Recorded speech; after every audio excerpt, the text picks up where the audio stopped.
ರಮೇಶ್ ಅಂತ ಹೇಳ್ಬಿಟ್ಟು ಕಾರಿಗೆ 100 ಗ್ರಾಮ್, ಚನ್ನಗಿರಿ ತಾಲೂಕು. ನಾನು ಮೂಲತಃ MA ಪದವೀಧರ.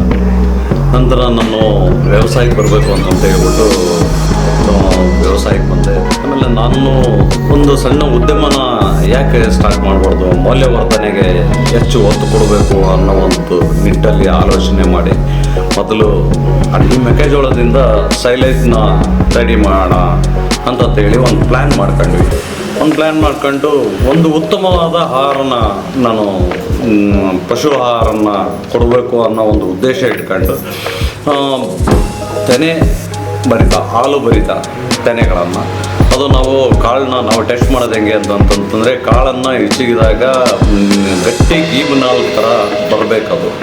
ಆ ರೀತಿಯಾದ ಕ್ರಾಪ್ನ ಸೆಲೆಕ್ಟ್ ಮಾಡ್ಕೊಂಡು, ಅಂದರೆ ಪ್ಲಾಂಟೇಶನ್ ಆಗಿ 80 ದಿನ ಆಗಿರಬೇಕು ಅಂಥ ಕ್ರಾಪನ್ನು ಸೆಲೆಕ್ಟ್ ಮಾಡಿಕೊಂಡು ಅದನ್ನು ಹಾರ್ವೆಸ್ಟ್ ಮಾಡ್ಕೊಂಡು ಅದನ್ನು ಪೌಡ್ರ್ ಮಾಡ್ಕೊಂಡು ಅದಕ್ಕೆ ಸಮ್ ಇಂಗ್ರೀಡಿಯೆಂಟ್ಸ್ ಯಾವುದ್ಯಾವುದು ಉಪ್ಪು, ಬೆಲ್ಲ ಮತ್ತು ದೇಶಿ ಹಸುವಿನ ಮಜ್ಜಿಗೆ, ಆರ್ಗ್ಯಾನಿಕ್ ಬೆಲ್ಲನೂ ಸಹ ನಾವು ಉಪಯೋಗಿಸ್ತಾ ಇದ್ವಿ.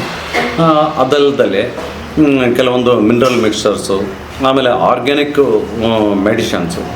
ಮೆಡಿಷನ್ಸ್ ಅಂತಂದರೆ ಶತಾವರಿ, ಅಶ್ವಗಂಧ, ಆಮೇಲೆ ಅಮೃತಬಳ್ಳಿ ಪೌಡ್ರ್ ಫಾರ್ಮೆಟ್ ಆಗಿರ್ತಕ್ಕಂಥದ್ದನ್ನು ನಾವು ಆ್ಯಡ್ ಮಾಡಿ, ಆಮೇಲೆ ಕೆಲವೊಂದು ಮಿನರಲ್ ಮಿಕ್ಸ್ಚರ್ಸ್ನ ಯಾಕೆ ಆ್ಯಡ್ ಮಾಡ್ತಾ ಇರೋದು ಅಂತಂತಂದರೆ ಒಂದು ಪೌಷ್ಟಿಕ ಆಹಾರನ ನಾವು ಹಸುಗಳಿಗೆ ಆಗಲಿ, ಎಮ್ಮೆಗೆ ಆಗಲಿ, ಕುರಿ ಮೇಕೆಗಳಿಗೆ ಕೊಟ್ಟೆ ಅಂತಂತಂದರೆ ಮತ್ತು ಹಾಲಿನ ಇಳುವರಿನೂ ಜಾಸ್ತಿ ಬರುತ್ತೆ, ಮತ್ತು ಅದಕ್ಕೆ ಹಸುಗಳು ಸಹ ಹೆಲ್ದಿಯಾಗಿರ್ತವೆ.